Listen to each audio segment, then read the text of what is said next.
Les livres de la jungle. Dans la jungle, habite une panthère. Elle est douce comme un chat. Elle s'appelle Bagheera. Un jour, le long de la rivière, elle entend une voix. Elle s'approche et elle voit, posé dans son bateau, un minuscule berceau et dedans un enfant qui pleure à gros sanglots. Si elle le laisse ici, il se fera manger. Il s'empare donc aussitôt du panier pour la mettre à l'arbre. Peu après, elle arrive chez le loup, ses amis.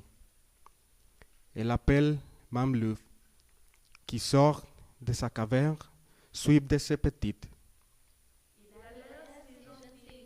C'est rien il en voyant, le bébé qui sourit, On l'a abandonné. explique la panthère. Il faut le protéger. Mamloup aussitôt décide de l'adopter. Son nom sera Mowgli, et je l'aimerai autant que mes propres enfants. C'est ainsi que Mowgli grandit parmi les loups.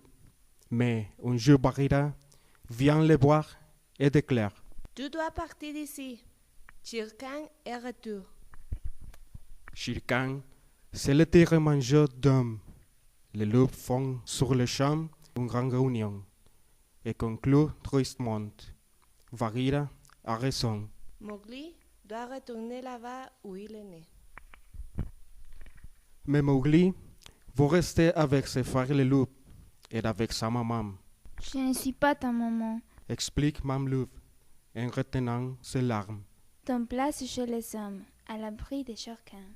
C'est moi qui te guiderai. Renchérit Bagheera, si bien que le garçon finit par accepter. Ils marchent toute leur journée. Est-ce qu'on est encore loin? Demande sans cesse Mowgli. Il a très mot aux pieds, Oui, mais pour aujourd'hui, ça suffit. lui répond son ami. Il est temps de chercher un hôtel pour la nuit. L'hôtel de Bagheera est à la belle étoile et le métal en bois. Ce n'est pas pour cela que Mowgli ne dort pas. C'est parce qu'il pense au loup, à Maman Loup surtout. Il ferme enfin les yeux quand une voix saillante le réveille en sifflant. Salut, jolis enfants. Je suis Kaa le serpent.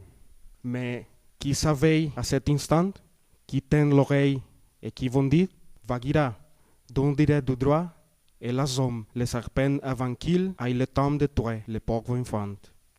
Quand le jour se lève, l'aventure de la nuit n'est plus qu'un mauvais rêve. Mowgli est reposé, il a envie de bouger. La panthère dort encore. Il ne la réveille pas. Il attrape un lion et se lance en silence dans l'herbe pleine de rosée. Avec quel animal fera-t-il connaissance? Il ne cherchait pas longtemps. Voici le éléphant de filon en chantant. Dans les combats réveillés, nous sommes les mieux armés. Pour tromper l'ennemi, nous avons un tronc et une paire de défense pour défendre nos amis. Mowgli se rapprochait. Il leur trouvait l'air gentil, mais à côté qu'il est petit. Sauf à côté de lui, pensait-il en découvrant un éléphanteur qui devient son ami aussitôt.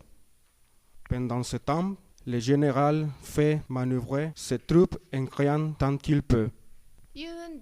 Yundo, gardez à vous. Présentez armes. Edgar, au malheureux, dont le tronc flanche un peu. Il reçoit sur le champ une grande coupe de bâton et une bonne leçon. Mais pour nos voyageurs, la route n'est pas finie. Et la sage Bagheera enlève sans hésiter son petit protégé à ses nouveaux amis. Suffit de fantaisie.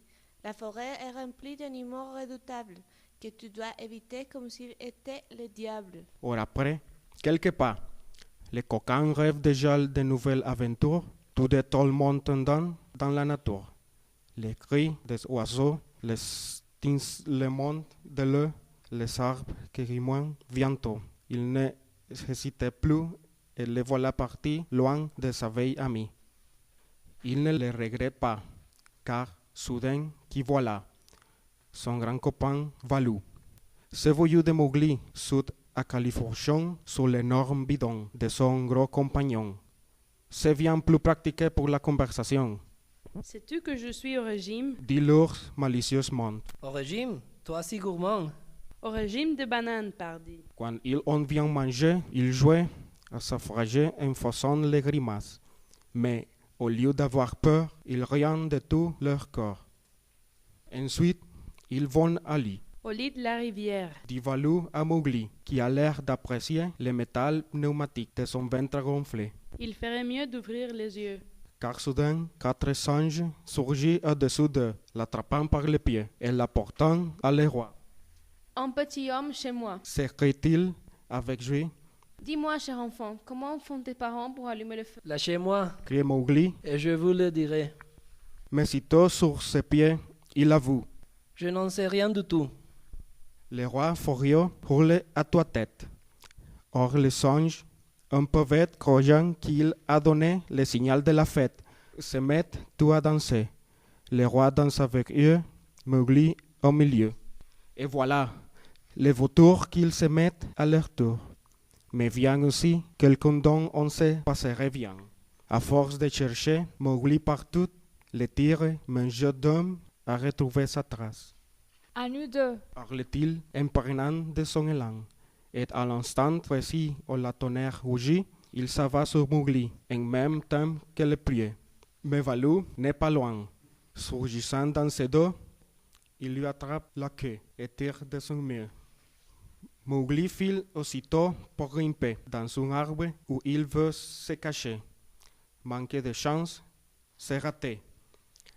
La foudre vient de tomber sur l'arbre qui prend feu.